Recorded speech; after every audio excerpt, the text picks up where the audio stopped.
अस्सलाम वालेकुम।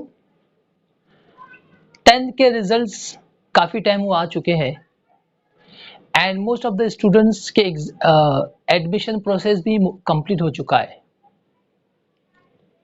Understand and as we all know 10th के बाद एक स्टूडेंट की लाइफ का सबसे बड़ा टर्निंग पॉइंट होता है, the biggest turning point of life, because 10th तक तो सारी स्टडीज सेम होती है almost. Then we got the options, आपको आर्ट्स लेना है, साइंस लेना है, कॉमर्स लेना है, वोकेशनल में जाना है या और कोई स्किल लेना है। बेस्ड ऑन दैट एक स्टूडेंट अपनी आगे के फ्यूचर और अपने करियर में वो कदम रखता है। First of all I would congratulate कि जिन लोगों ने 10th क्लियर करने के बाद और एडमिशन का क्राइटेरिया और उसकी सारी प्रोसेस क्लियर करने के बाद अभी वो आगे अपनी 11th और एक कॉलेज लाइफ में जाने वाले। यहाँ पर मैं आप लोगों से कहूँगा, मेरे स्टूडेंट से, कि कॉलेज लाइफ, कॉलेज में जाना, बच्चों में एक बहुत वो होता है कि या आई अंडरस्टैंड कि एक एक्साइटमेंट होता है कि मैं कॉलेज में जाऊंगा। अभी एक स्कूल की लाइफ अलग होती है, हम एक स्टूडेंट होते हैं, यूनिफॉर्म पे जाना और काफ़ी सारी रूल्स एंड रेगुलेशन कंपल्सन्स होती है वहाँ पर। लेकिन एवरीवन इज एक्साइटेड कि कॉलेज में जाने पर थोड़ी आज़ादी होगी, थोड़ा ये होगा, नहीं, बल्कि आपको एक्साइटमेंट तो इस चीज़ का होना चाहिए कि अब तक मैं 10th में था तो मैंने तो अपनी एक नॉर्मल जो भी मैंने मार्क्स लाया, अगर आपने 90 मार्क्स लाए हो, 95 मार्क्स लाए हो, 40 लाए हो, 45 मार्क्स लाए हो, this will not decide your future. Once again I'm repeating, your marks which you got in your 10th standard will not gonna decide your future. Your future will decide every day, every action which you take, every minute which you spend, वो आपका future decide करेगा। अगर आपको marks कम मिले, हमने काफी सारे ऐसे एग्जांपल्स देखे कि 10th में 40 आने के बाद, 40 आने के बाद ही चूज द कॉमर्स या जो भी फील्ड, आर्ट्स या जो भी फील्ड लेने के बाद, इवन साइंस भी, हाँ, देयर आर स्टूडेंट्स के 50 आने पर किसी छोटी कॉलेज में they took the admission in science, but later on they worked hard and they become successful. So आपका 10th का मार्क्स आपको जो भी मिला, ज्यादा मिला वेरी गुड, कम मिला भी वेरी गुड, बिकॉज आगे वो आपको कहीं काम नहीं आने वाला है। सिर्फ आपके सीवी रेज्यूम पे वो लिखा होगा कि 10th पे मुझे 95 आया, मुझे 45 आया, बट वो और कहीं आपको आगे मार्क्स एक्स्ट्रा दिलाने के लिए वो काम नहीं करेगा। ठीक है, अब आपको कॉलेज में जाने के बाद फ्यूचर रेडी, अपने आप को ये करना है कि I should make my self future ready for any opportunity. It could be job, it could be learning any skill or starting your own business. College में जाने के बाद आपको अपने टाइम को बहुत ज्यादा इंपॉर्टेंस देनी है। एज ए स्टूडेंट मैं लोगों से यही कहता हूं कि आप स्टूडेंट हो तो you are full time student.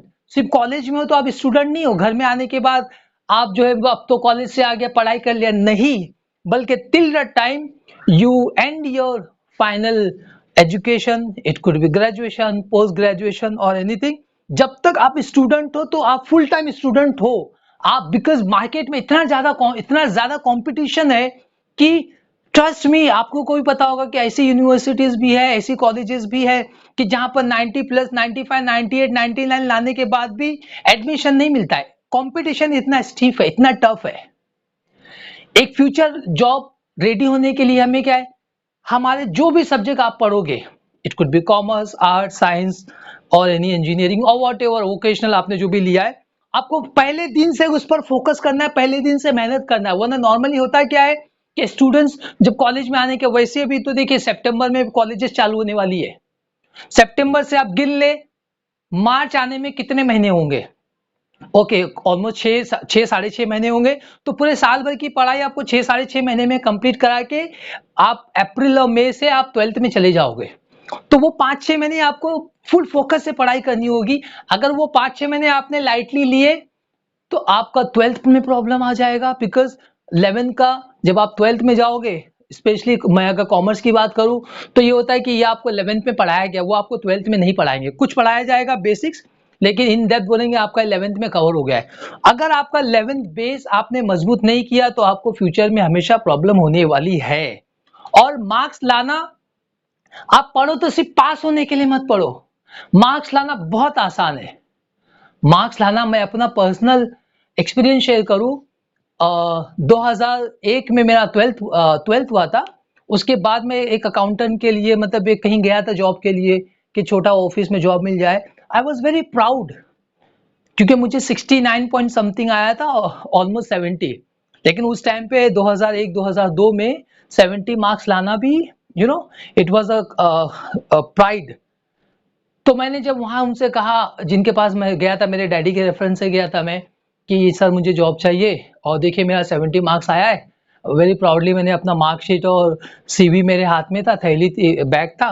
उन्होंने कहा कि ये इसको नीचे रख दो, 4 साल के क्वेश्चन पेपर और 21 सेट पढ़ने के बाद 70 मार्क्स तो किसको भी आता है, आपको नॉलेज कितना है वो बताओ।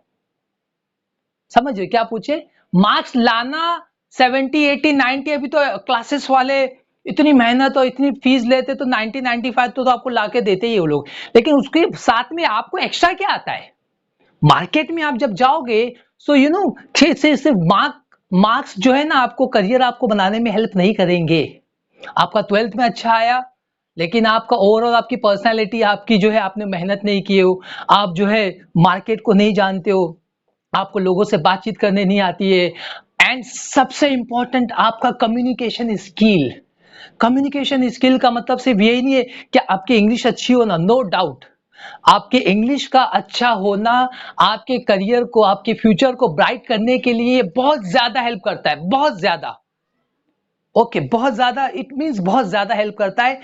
बट कम्युनिकेशन स्किल का मतलब इंग्लिश के अलावा भी हम जब लोगों से बातचीत करते हैं, so how do you talk to people, how do you behave, okay, how do you react, how responsible you are, ये सारी चीजें एक स्टूडेंट को अपने करियर में आगे ले जाती है। और अभी तो ये ट्रेंड चल रहा है कि एम्प्लॉयर जब एक स्टूडेंट से किसी एम्प्लॉय का जब जॉब के लिए कॉल उन्हें करते हैं, या जब सीवी आता है, तो उनके एकेडमिक मार्क्स से ज्यादा उनकी एक्स्ट्रा करिकुलर एक्टिविटी देखी जाती है।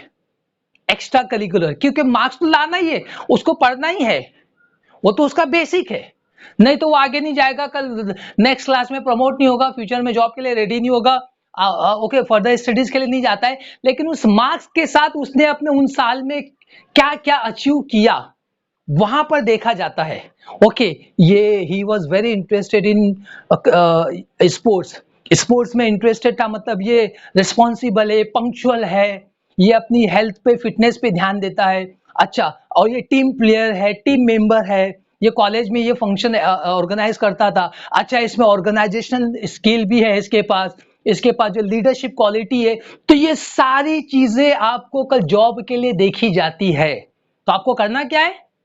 नो डाउट, आपको अपनी एकेडमिक जो भी सब्जेक्ट आपने लिया, जो भी स्ट्रीम आपने लिया, उस स्ट्रीम पे तो आपको मेहनत करनी है, लेकिन अलावा उसके, apart from that, you should be aware what's happening around you. आपके आसपास क्या हो रहा है, दुनिया में क्या चल रहा है, मार्केट में क्या ट्रेंड है, और आपकी स्किल क्या है, आपका एरिया ऑफ इंटरेस्ट किसमें है। आपने कॉमर्स पढ़ा है, आपने आर्ट्स पढ़ा है, आपने साइंस पढ़ा है, लेकिन व्हाट एग्जैक्टली मोटिवेट्स यू, आप what you are passionate about, आप एकदम अंदर से पैशनेट किसके लिए, ये चीज करने के लिए बस मैं दीवाना हूं, मैं जी जान लगा दूंगा, तो वो काम आपको कल फ्यूचर में आगे लेकर जाएगा। ओके, तो आपको करना क्या है? पहले दिन से मार्क्स, जैसे कॉलेज चालू होगी, आपको बहुत ज्यादा ध्यान देना है अपनी कॉलेज की फर्दर स्टडीज के लिए, और चाहे वो आप 11th में हो या फिर आप 12th के बाद जिस भी स्टैंडर्ड में आप हो। इन particular now I am focusing up for the 11th student, क्योंकि स्कूल के बाद अब वो कॉलेज में आने वाले, तो कॉलेज की वहां की उनको अच्छी चीजें, उनका इंपैक्ट हो। एंड आपकी पहचान आपके दोस्तों से होती है, आपकी पहचान आपके दोस्तों से होती है, आपकी सराउंडिंग्स पे होती है, और इंसान को सक्सेस और अनसक्सेस बनाने के लिए उसकी हैबिट बहुत ज्यादा रोल प्ले करती है। हैबिट, आपकी आदतें आपको सुधारने के लिए या आपको बिगाड़ने के लिए बहुत ज्यादा मेहनत करती है, तो अच्छी आदतों को अपनाओ। Try to build the good habits. If you do not build or if you do not have the good habits intentionally, good habits को लेने के लिए आपको intentionally उस पर मेहनत करना पड़ता है, फोकस करना पड़ता है, एफर्ट्स डालना पड़ता है कि किसी रूटीन को अपनी हैबिट में लाने के लिए, ओके, अपने इंटरेस्ट को बढ़ाने के लिए। वही अगर आपने ये नहीं किया तो अनइंटेंशनली बुरी आदतें लग जाती है। तो एज ए स्टूडेंट करना है क्या? हेल्थ पर ध्यान दीजिए, आप नींद पर ध्यान दीजिए, वक्त पर सोना, वक्त पर उठना, जल्दी सोना, जल्दी उठना, और अपनी कॉलेज की स्टडीज एंड पढ़ाई के साथ एक्स्ट्रा करिकुलर एक्टिविटीज पर भी ध्यान देना। एंड सबसे इंपॉर्टेंट आपकी लैंग्वेज, आपकी कम्युनिकेशन एंड इन पर्टिकुलर आपके इंग्लिश पर भी आप ध्यान देना। उसके लिए मेरा एक ऑलरेडी चैनल चल रहा है, ओके, आपको पता होगा कि इंग्लिश विद जमीन, उस चैनल को आप सब्सक्राइब करें, उस पर वीडियोस देखें। और इसी तरीके से अभी आगे मैं जॉब पर्सपेक्टिव से भी, कि 12th के बाद आपको जॉब चाहिए तो कौन कौन सी फील्ड में आप जॉब अप्लाई कर सकते हो, जा सकते हो, फील्ड चूज कर सकते हो, इंटरव्यू आपको कैसे टैकल करना है, इंटरव्यू में कैसे सवाल पूछे जाते हैं, ये सारी चीजें इंशाल्लाह मैं कवर करके आप लोगों तक पहुंचाने की कोशिश करूंगा। बस रिक्वेस्ट है कि मेरे चैनल को सब्सक्राइब करें और ये वीडियो अगर आपको पसंद आए इसे शेयर करें, इसे लाइक करें। Thank you.